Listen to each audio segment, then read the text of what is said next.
ఎట్లా friends Instagram social media open చేస్తే చాలు ఐబొమ్మ రవి తన గురించే న్యూస్ వైరల్ అవుతుంది. తను తప్పు చేశాడంట. ఏం తప్పు చేశాడు? ఎవరైనా పొడిచి మర్డర్ చేశాడా, లేకపోతే రేప్ చేశాడా?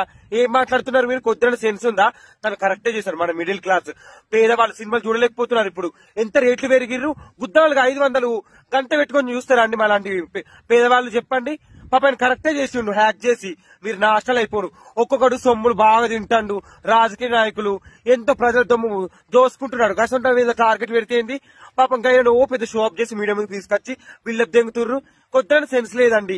అది ఉగ్రవాది తీవ్రవాది మాఫియా చేసినట్టు పాపం ఏదో చేసి బాగా వైరల్ చేస్తున్నారు. తప్పేముంది? నాకైతే ఆయనకే సపోర్ట్ చేస్తున్నాడు. అంతకంటే లంగ బాడుకోలు ఉన్నారండి. తనకంటే దరిద్ర బాడుకున్న రేప్ చేసిన వాళ్ళు తిరుగుతున్నారు. ఆ పిల్లల్ని చంపిన వాళ్ళు ఏం చేస్తున్నారు మీరు? అప్పుడు ఈ ముసలి బాడకి డైరెక్టర్ అంట ఎన్కౌంటర్ చేయాలంట. ఎందుకురా బాడుకోవు? ఆయన ఎందుకు ఎన్కౌంటర్ చేయాలి? నువ్వు మన ఆతులు వీక్పోయి డైరెక్టర్ చెప్పు తీసుకొని కొట్టాలి. నాకు ఇలా ఐ సపోర్ట్ ఐబొమ్మ రవి అండి. తను మంచిగా చేశాను. నాకు బాగా నచ్చింది.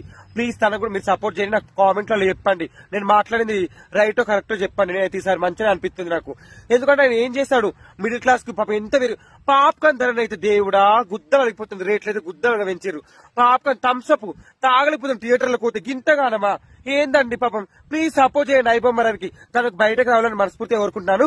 ఇంకా విషయం ఘోరం ఏంటంటే అలా వైఫే దొరకబట్టించిందట. పాపం వస్తే దొంగముండ గీదే రోగం. పాపం గట్ల చేసినావు నీ మొగన్ని, నువ్వు నాశనం అయిపోను. నేను నెక్స్ట్ వీడియోలో చెప్తాను. ఒక లాయర్ కూడా తన తరపున వాదిస్తున్నాడంట. Thank you so much. I support iBomma Ravi. Please మీరు కూడా సపోర్ట్ చేయండి. కామెంట్ లో నాకు పెట్టండి. ఇన్స్టా ఓపెన్ చేస్తే సోషల్ మీడియాలో అదే వస్తుంది.